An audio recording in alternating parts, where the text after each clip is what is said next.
I just finished another year of architecture school, and what this means for me is that I can finally rest, but also I get to reflect on what actually happened. There is an artwork that I submitted, and there was a lot of meaning that went behind it.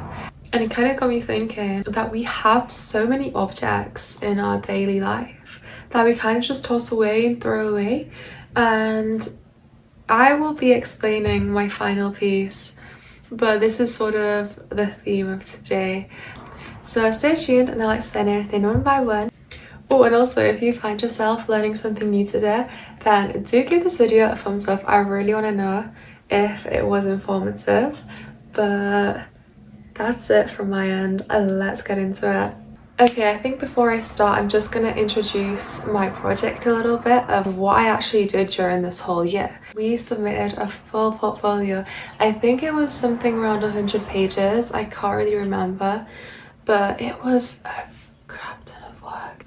So honestly, I'm just so happy it's over. I'm just going to go really quickly through my actual project. So it was like 2 months ago. I can barely remember anything.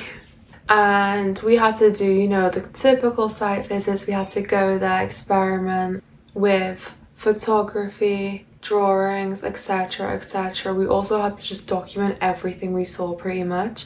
However, when we went inside the building, because it already was occupied, the company kindly asked us to just not take any photos of it, which is fair enough. I mean, you know, they were also really cool. I can say this, but really cool. They were working on things that are like super top secret, so that's why we weren't allowed to. I really liked the things that they were working on, and I mean, they didn't really show us because they weren't allowed, but other than that, it was really cool. It was, however, the ugliest industrial building ever. It was, you know, a typical industrial building, red brick, concrete slabbed floors.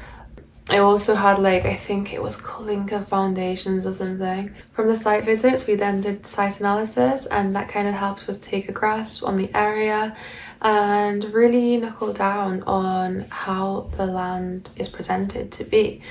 Essentially, we had to create a project from absolutely nothing to something, and that's what I did. I looked at the Remakery UK, which is a really cool company that hosts workshops, does reuse of materials, really old materials that, you know, typically you just throw away.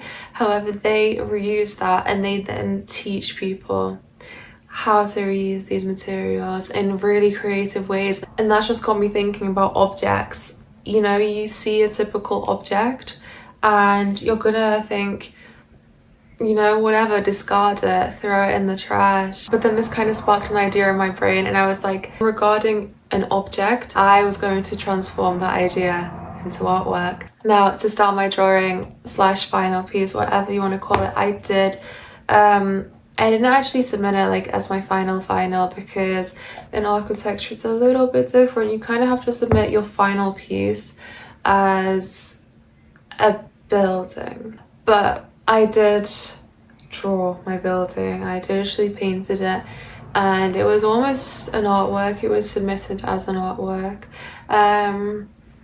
So I'm really happy about it. A lot of people just do renders and leave it at that. Sometimes, you know, they may Photoshop it, they may alter things, but I was like, no, we are painting everything. I also think that it's just because my style within my portfolio is very much art, and that's not me being like, oh yeah, I did art. I think some people went very much infographic, which is pretty cool, and they're very, you know, the clean presentations, the aesthetic presentations is so cool. I wish I could, but I think my work typically and usually is kind of all over the place. I also keep a sketchbook, and once again, sketchbooks all over the place, so I think choosing a style was really cool. Anyway, I'm gonna start getting into my process now because I have been yapping. First of all, I went on Pinterest Now, I got a bunch of different images that I really liked, images that were fitting of this remakery. Also, more context, I completely forgot to add on that this was both a building combined with the remakery and, you know, people who do these workshops, etc, etc. And I combined it with a Montessori nursery. Weird, interesting, I don't know. But then I call my project the Montessori Remakery, so it's kind of just that combination of both. But I love to just investigate what actually goes on within them, and to do this I created an artwork. So I just want to get into that now and I'll explain it. My first step in this whole process was literally going on Pinterest. Now this is my favorite app, I love it so much. I went on there, scrolled for absolutely ages, and I found the images that I absolutely love and just made up a collage of them. I took like old ass fabrics. I typed in old fabrics, and then a bunch of like old linen fabrics came up, and I was looking for that nice linen you would typically see in still life images. However, because I was creating my own still life, and then I went on an absolute doom scroll of just looking at old reused objects, I really loved and had this idea of adding almost like, I saw this one project on YouTube, and if I can, I'll link it like in the description, it's really cool, of like people using old kettles or like pots, and they then like put light bulbs in them, and somehow by magic they make like these kettle cool light bulbs, almost like, I don't know if you see in the mirror, but there is candle. Wait, that's such a bad example. Anyways, however, I then found this image of a shell. It's almost like this conch, and it still has that light source, and I just loved it. I loved it so much better than almost these pots. I don't know what it is. And then it was also attached like this bark, so I think, you know, have some old wood, have some old material, and this like candle like light, or even a light bulb. It wasn't very clear what it was, but I just used it, and there we go. And I started drawing that. I then looked at the vase, and the vase was just another, you know, typical thing that we have in our household. However, it wasn't just a regular vase, no. It had like almost this clay form around it, and in my head I was like, okay, if they're a maker, you're gonna show these people and these kids from the nursery how to make this vase almost come to life. You know, it was a steel, not a steel, goodness me, a metallic rusty vase. We can almost put it in the kiln after we finish ceramicing it and putting clay around, making and playing with all these forms, and it was just so beautiful. So I thought, why not add it? I put it right in the back because I think that's just where it belonged. That's it. The next item will be the large but not so large kintsugi bowl that is in the middle. I, once again, absolutely huge fan of the art called Kinsugi. In Japanese, this means it's an ancient artwork that originated in Japan, and it's all about saving broken pieces and not actually looking at broken pieces as broken. You look at it as it can be saved, and it is art. And the Japanese were just so clever and transformed these, you know, typical broken pieces of ceramic or pottery, typically in the household, you know, I don't know, the kids were running around and they crashed, and suddenly you've got these plates just shattered in your house. What they did, they didn't just put them in the bin. What they did now is they, you know, individually picked them all up as best as they can, and any pieces that were just, you know, too thin, they, I guess, discarded. And to put it back together again, they used gold and they inserted it between all the cracks, so you get these beautiful effects. And I can show a few images right now, but it's just so gorgeous, and the kintsugi bowl just had to be in there. And I think definitely in this day and age, I mean, consumerism just has got the best of us, I think. you know, typically nowadays, you know, think about it, what actually happens when you smash your plate or you smash that glass, right? We put it typically in the bin.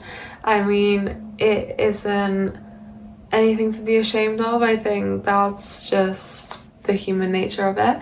But I think looking a little bit introspectively, we can see through educative programs, they can actually teach us how to reuse these old materials and make them into an art form that will have such a longevity that you won't have to worry. You won't have to worry about buying new glasses, buying new things that often. And I think it's just so precious. You know, you open your cupboard and you have artwork sitting in your cupboards, and it's just beautiful.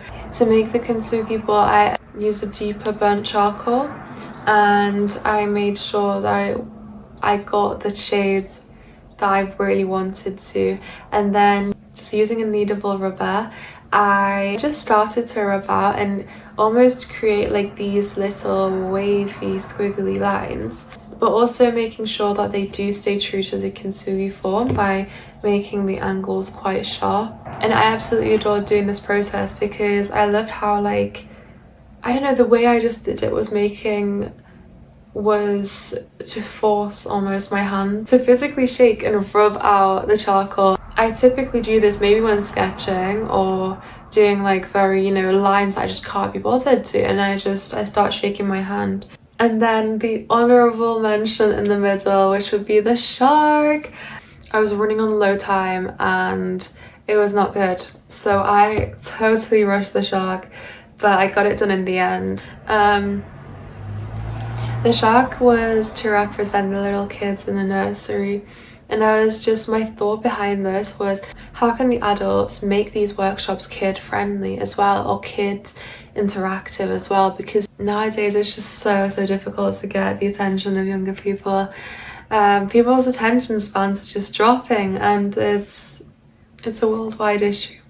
But my thought behind the shark was, it's a toy, it's cute, it's wooden, it is Montessori friendly. Now in the Montessori philosophy, they have these whole set of rules, whereas for example, they are allowed plastic toys. They can't play with them or use them because it stunts the imaginative process, and they can only use very soft and natural materials, or rigid, whatever we want, as long as they get to have a feel of the material and are able to interact with it.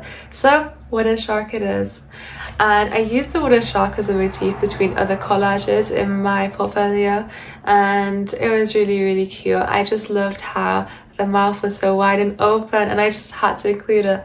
So there we go, I started drawing the shark. It was cute, it was a vibe, although it sucks because I had to hand this piece a lot earlier than expected, so I didn't really get to finish the shark or the linen, and I think the linen was not that well represented. However, I think you can definitely tell that it is, you know, fabric, so I think that's all that matters. And this is the final piece. I'll just put it up on screen right now. I hope you liked it.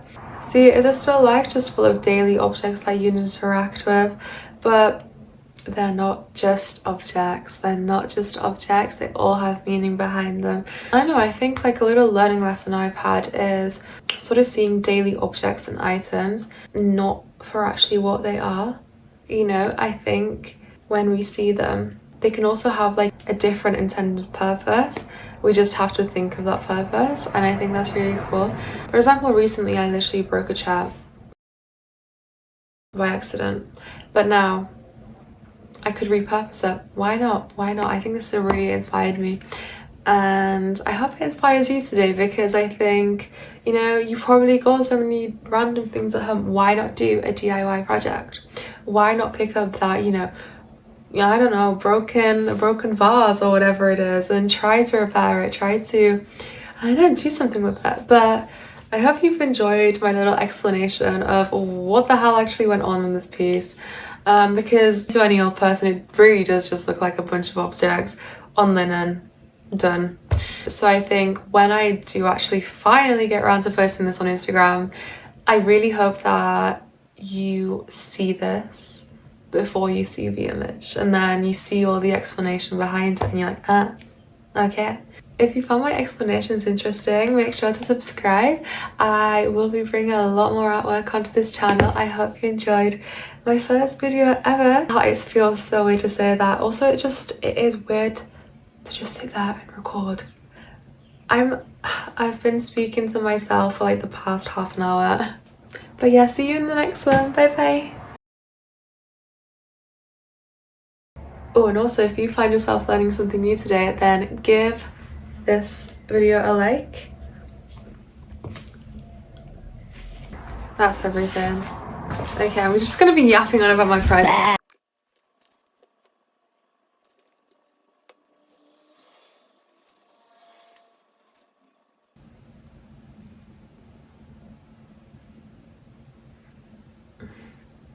The wooden shark was to represent the Montessori.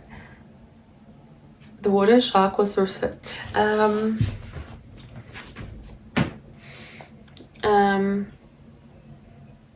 and make sure but yeah,